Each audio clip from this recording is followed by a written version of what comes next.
Hi, my name is Carly and I am a homeschool mom to 3 boys ages 11, almost 12, 9, and 5, almost 6 years old. So they are currently in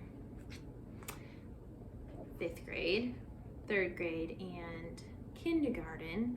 But this will be the curriculum that I just got from the Good and the Beautiful. They just had their 15% off sale, so that was one of the only sales that they have during the year, I believe. I think sometimes they do one other one. Sometimes they'll offer like free shipping, but not very often. So I got all of this curriculum to start planning for next fall. So then they will be 1st grade, 4th grade, and 6th grade. So my first year as a junior high student, and then down from there. So this is all curriculum that is from the Good and the Beautiful.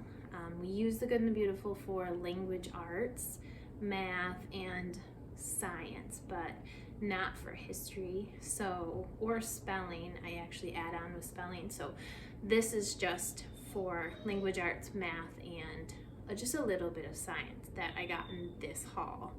So we'll start off. I have 3 big boxes,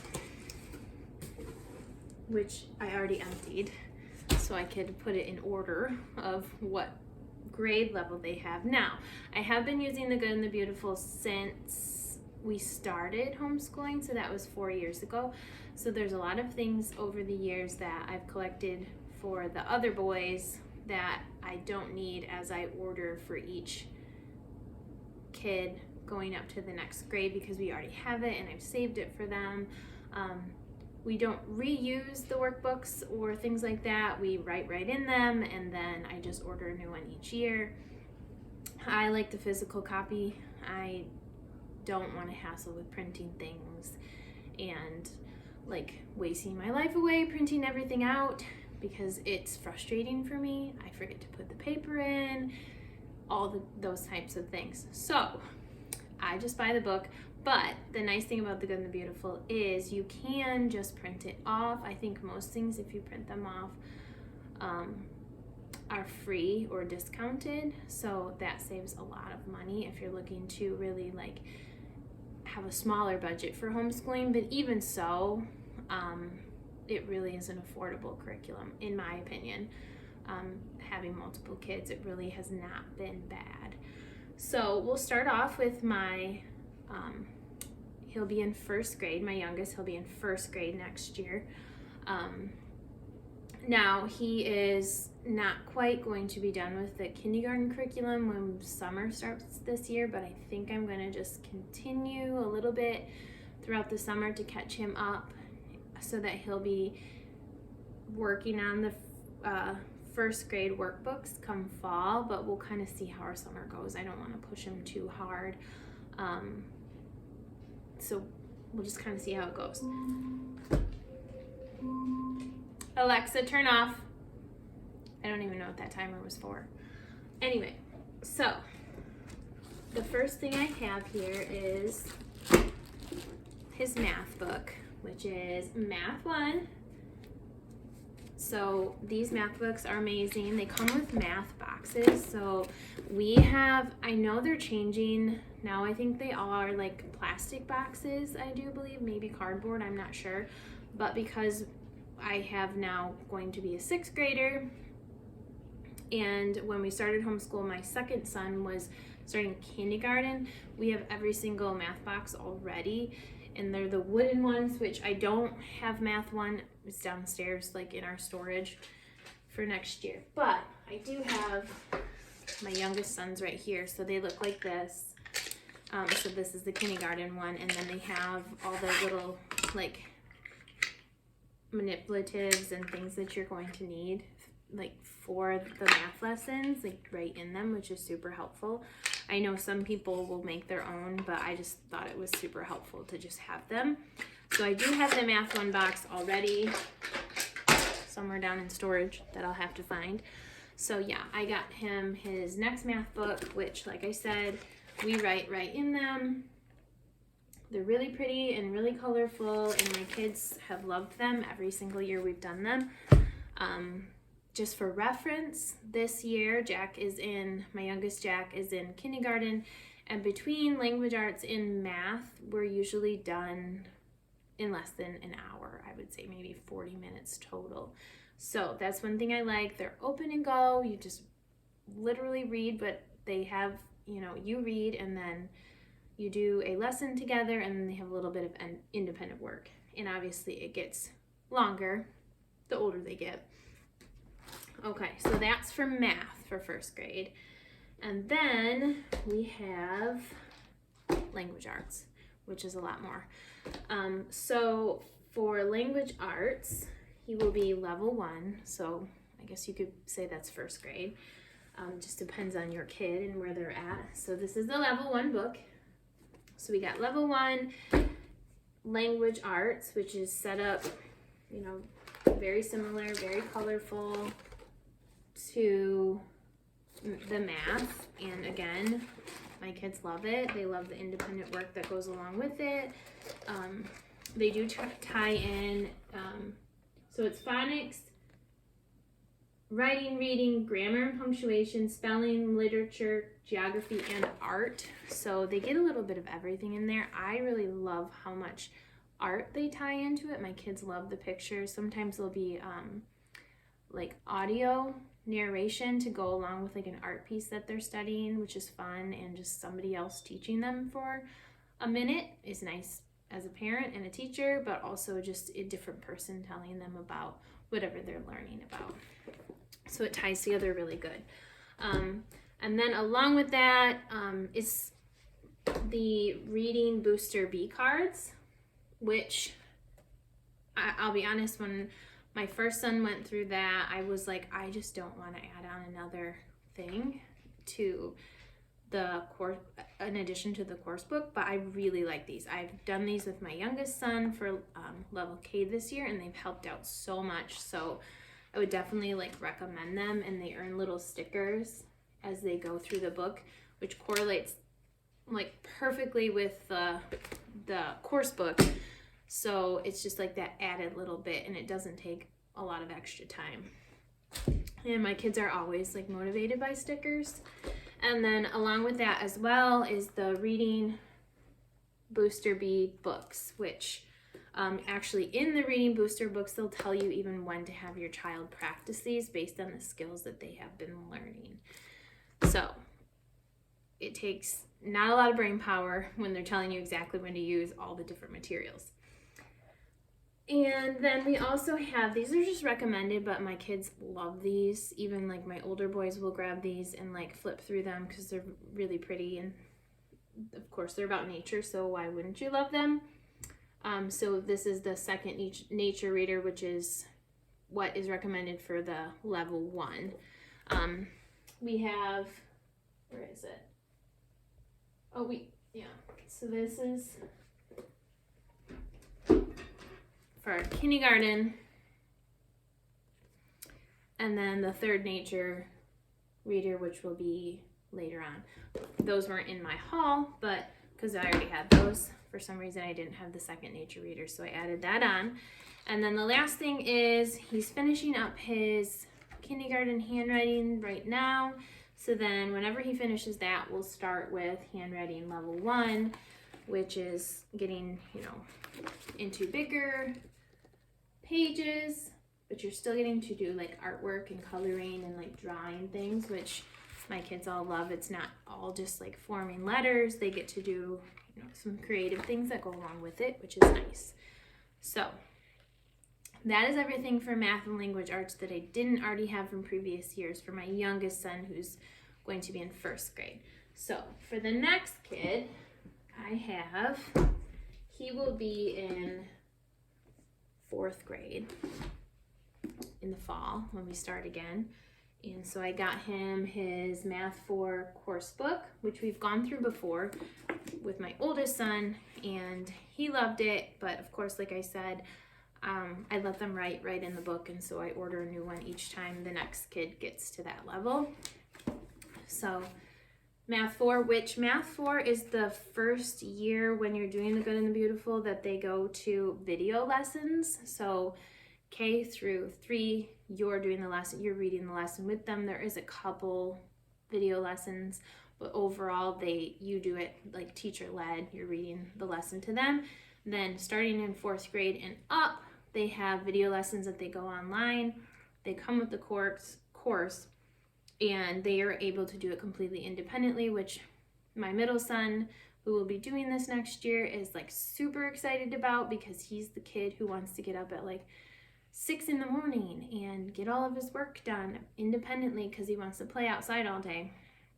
And I'm just not functioning enough to get up at 6 in the morning and do 4th grade math or 3rd grade math. And so it'll be really nice for him to be able to choose to be independent when he wants to be, with those video lessons, which are wonderful. And my older son's been using them for a couple years and loves them. So along with that is another thing that they write in, which is why I had to get a new one, and that's the mental map mysteries, which are really great too. And so this is something you do with them. What you do is you're holding it up like this. For each lesson, they just have like a few problems that they have to look at, and they give you the answer to each mental math question, and you have the answers on this side, which is really nice.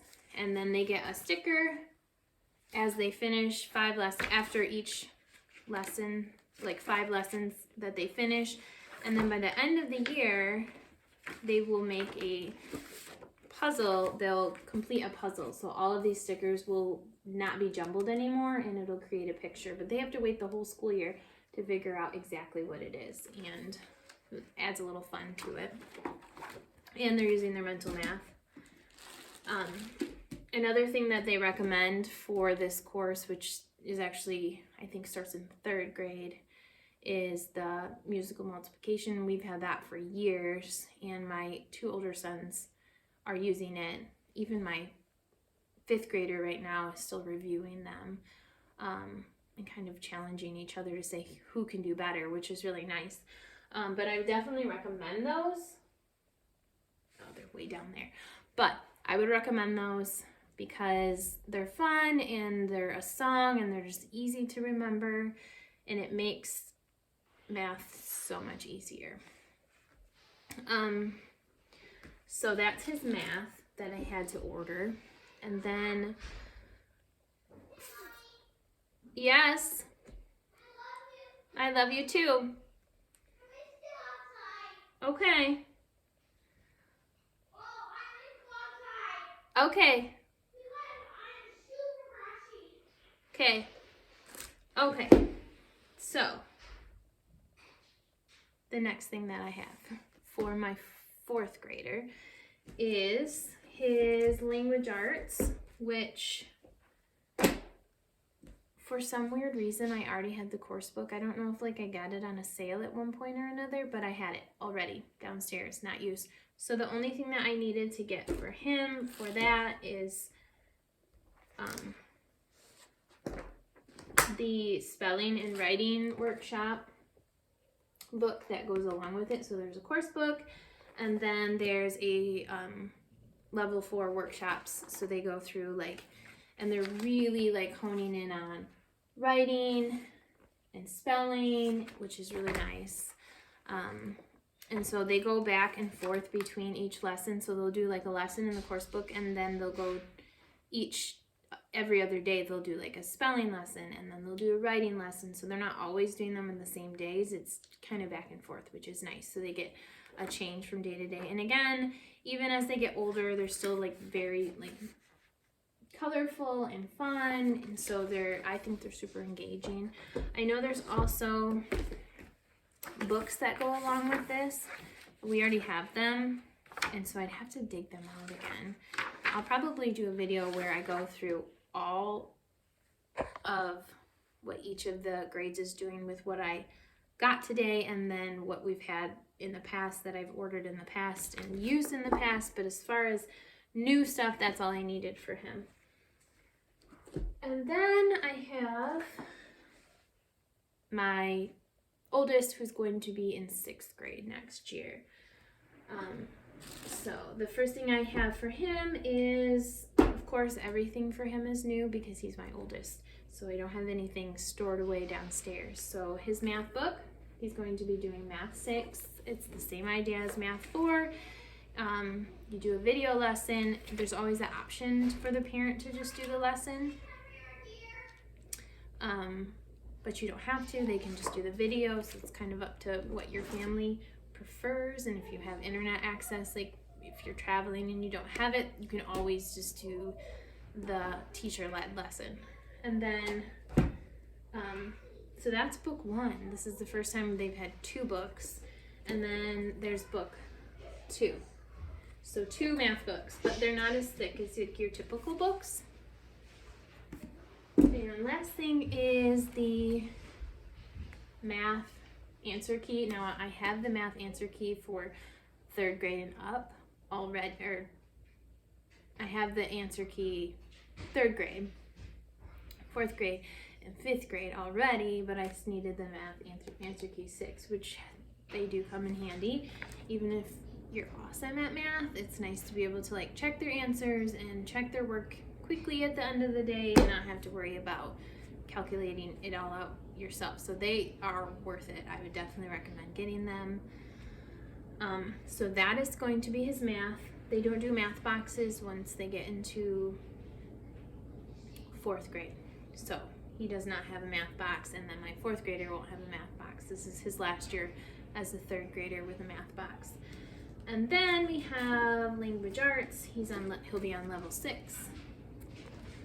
Again, they're still like very pretty, very colorful. They're still working in, geography and art and a lot more writing. It's getting a lot more in-depth writing now, which I appreciate.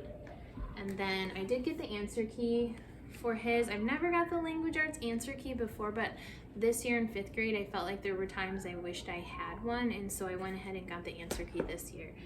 And then he has this year he has a bunch of like different books he's reading, but it looks like in level 6 they go back to a reader, which has a bunch of like smaller stories in it, which he actually prefers the reader, so he's excited about that. And then they do have 1 book that goes along with it as well. Okay, so that is all the stuff that I needed that I didn't already have from years past. But I did go ahead. We are going on vacation to the ocean next month, and so I went ahead and did get a science unit that we didn't have yet, which I love their new science units that they came out with, I think last year, because they are spiral bound, and before they were just like loose, and it was just a lot more work to organize them. So we went ahead and got marine biology, but I'm not saving this. We're doing it this year, like starting next week, so that we can do it before we go to the ocean and search for shells and do all of that fun stuff. Along with that, it's 3 through 8 for these science units, but my kindergartner right now, he'll sit along with us and listen, and he really enjoys them, so we just kind of include him, but he can like play with things while we're doing it, and I don't like force him to sit the whole time. But I think he'll really like the marine biology, anything with animals. So for my 2 older boys, they will have the student journal to go along with these, which we just finished Human Body, and they like these journals a lot. They are not hard to finish. They're easy and simple. And then they do have like, not next year, but the year after, when I'll have a 7th grader in 2 years, he'll get a journal that's a little more in depth. But for now, we're doing the grades 3 through 6. And then I did get the 2 recommended books that go along with it. You don't have to have these, but it's just kind of nice to have them available and not forget to go to the library to get books that go along with your whatever science unit you're working on. So we will be using that. We have a bunch of other Good and the Beautiful science units that we've been working on throughout the year, and I still have some for next year that I can always show at a later date of what ones I'm planning to do for next year. And the last thing I got, which will be for next year for my youngest son, because like I said, he does sit with us for the other science lessons, but sometimes they're a little over his head, is the little hearts and hands, the sparks and stars, which I love these. We did the flowers, fields and flowers one in the fall with all my kids, and even when they were 5 through 11 years old, all of them enjoyed them because they're literature based. So you're reading like different stories, and they're learning just by like sitting down and like reading a story about whatever topic it is. And my kids also really love like sitting around and reading aloud together with me, so that's awesome. So I'll be doing this with my youngest, although I think my older kids will probably like it as well. I do have the other space, Good and Beautiful Space unit, that's for the older kids, so I might try and do this one while doing the other space unit with the older kids, but we'll see. I don't want to overwhelm myself. And then I have the parent guide, which goes through each like lesson. Very simple. I think each of these science lessons, when we did the little hearts and hands, took us like 20 minutes, maybe. So I did do like some additional things, like we did some Magic School Bus videos with them and some other types of YouTube videos just to kind of add to them, because my older kids were doing them with us, and so I wanted to make sure it was worth my time. But overall, we really like all of the science units, but this one I'm excited about. Then we can go to the planetarium afterwards, so it'll be super fun. So that's what I have this year so far. We just started, but I have language arts and I have math all figured out for the kids, so now I just need to get spelling for them and history and geography ordered. Once I figure out exactly what I want to do for that. We don't do the Good and the Beautiful for history, so I'll probably do a second video on those two curriculum choices once I decide and once I order them and get them. So thanks for watching. I hope this was helpful. And if you like this video, go ahead and click subscribe and have a great day.